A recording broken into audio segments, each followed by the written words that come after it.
I need to tell you something that I was never supposed to say out loud, and if I wait any longer, I might lose you before we ever meet. Because today, my dad called me. Not with business news, not with family news, not with one of those conversations fathers have when they want to talk about responsibilities or expectations. No. His voice sounded different, Yeah. quiet, careful, almost nervous.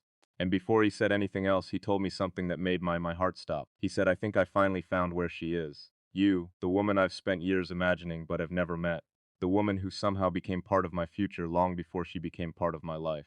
And maybe that sounds irrational, maybe it sounds impossible, but tell me something. Have you ever felt connected to someone before they arrived? Have you ever felt that strange certainty that somewhere in this enormous world there is a person moving through ordinary days who has no idea their life is already changing yours? Because that's how I have felt about you for longer than I should admit.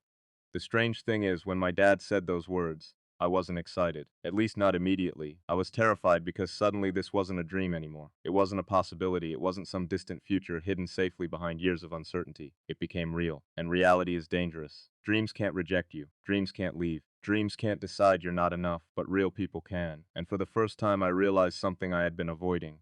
I wasn't afraid of never finding you. I was afraid of finding you and losing you. Do you understand the difference? One is loneliness. The other is heartbreak.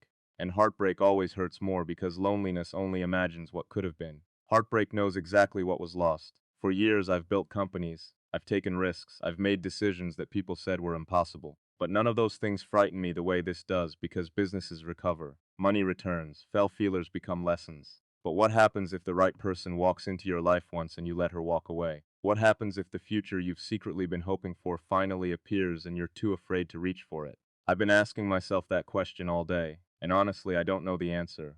What if you're already tired of waiting? What if you've spent years wondering whether anyone would ever truly choose you?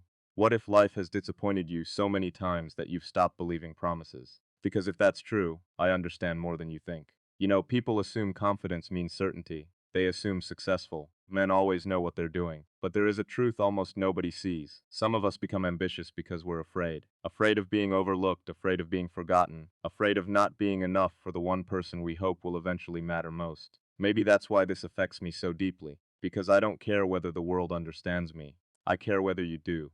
And that's a very different thing. Have you ever looked around at a crowded room and felt completely alone?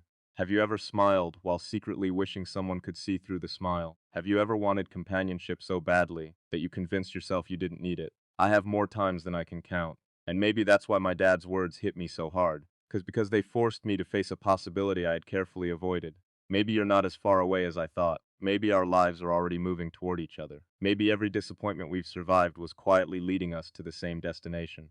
Or maybe I'm already too late. That possibility keeps following me. What if someone else reaches you first? What if another man says the words I should have said? What if another life offers you comfort before I ever get the chance? I know that sounds possessive. It isn't. It's fear, pure fear, because there are some opportunities in life that only appear once, and I have this strange feeling that you are one of them. Before I continue, there is something small I want to ask. If these words somehow find you, subscribe so I know this journey isn't being traveled alone, and tell me where you're watching from, because maybe you're closer than either of us realizes. The truth is, my dad doesn't usually involve himself in my personal life. He's always believed some paths have to be walked alone. But today he sounded invested, concerned, almost emotional, as if he knew something I didn't, as if he had seen something that made him believe time matters more than I realize. And that scares me because what if he's right? What if waiting is becoming dangerous? What if every day I hesitate is another day we lose? You see, people think love begins when two people meet. I don't believe that. I think love begins much earlier. It begins in preparation, in growth, in loneliness, in lessons, in all the years spent becoming the person someone else will someday need.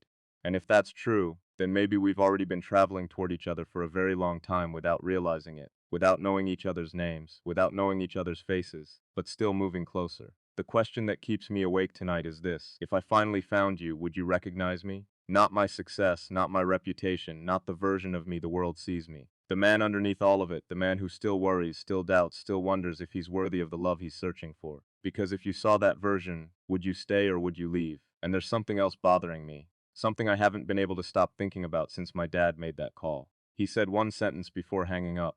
One sentence that changed everything. He told me, son, if you're serious about her, you need to know the whole story first. And ever since then, I've been trying to figure out what he meant because there is clearly something he hasn't told me. Something important.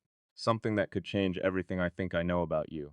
And the more I think about it, the more afraid I become of what I might discover. I haven't stopped thinking about those words. Not for a minute.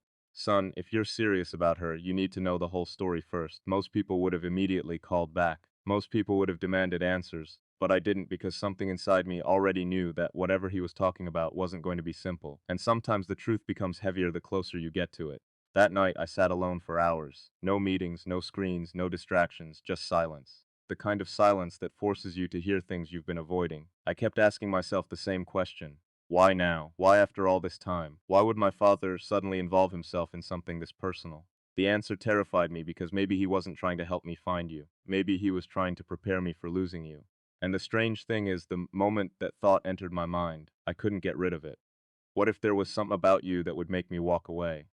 What if there was something about me that would make you do the same? Because love sounds beautiful when people talk about finding the right person. Nobody talks enough about what happens when the right person arrives carrying scars. Nobody talks enough about timing or regret or history or the mistakes that follow us into the future. Tell me something. How much of your past do you think defines your future? Do you believe people can truly begin again? Or do you think we spend our lives carrying invisible versions of ourselves that never completely disappear?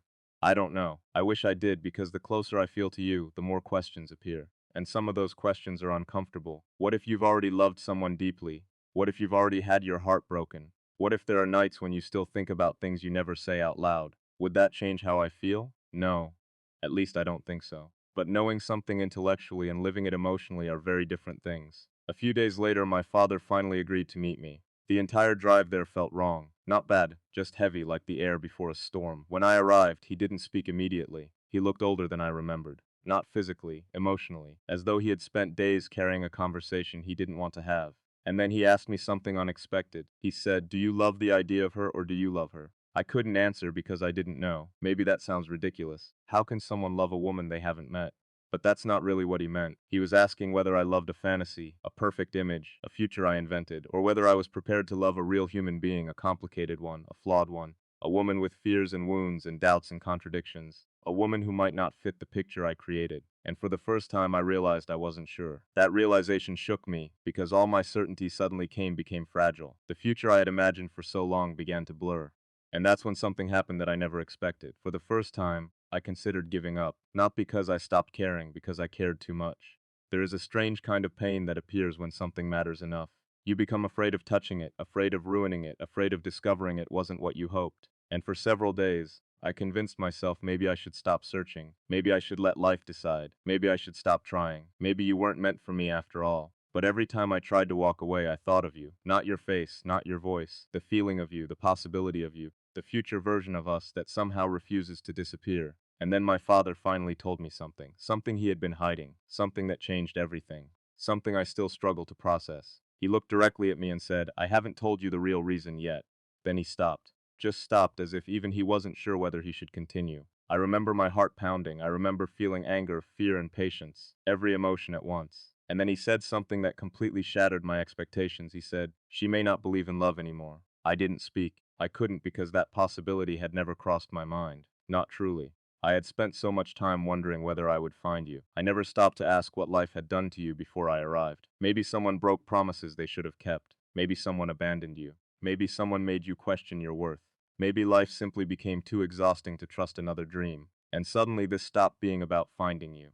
It became about whether you would even want to be found. That realization hurt more than I expected, because for the first time I wasn't afraid for myself. I was afraid for you. Afraid of what loneliness may have taught you. Afraid of what disappointment may have convinced you to believe. Afraid that by the time I reached you, your heart might already be closed. And that's when I broke. Not publicly, not dramatically, quickly. The way adults usually break, the way people break when nobody is watching. I sat alone that night and asked myself a question I never wanted to face. What if she never chooses me? Not because I'm wrong for her, because she's too afraid to choose anyone. I wish I could tell you I handled that thought well. I didn't. I spent hours staring into darkness, thinking about all the ways two people can miss each other. Wrong timing, wrong circumstances, wrong fears, wrong assumptions, and the worst part, sometimes neither person is at fault.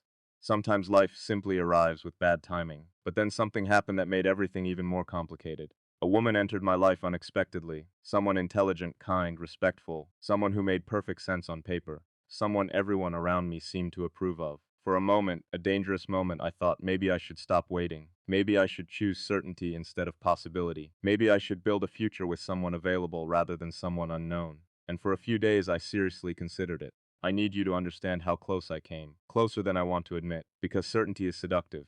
Especially when you're tired, especially when you're lonely, especially when you're afraid. And yet, every time I imagined that future, something felt wrong. Not bad, just incomplete. As if I would spend the rest of my life wondering about someone else, wondering about you, wondering what happened to the woman I was supposed to find. And that's when I realized the truth. You don't protect your heart by settling. You don't avoid pain by choosing the safer path. Sometimes the safer path becomes the greater regret.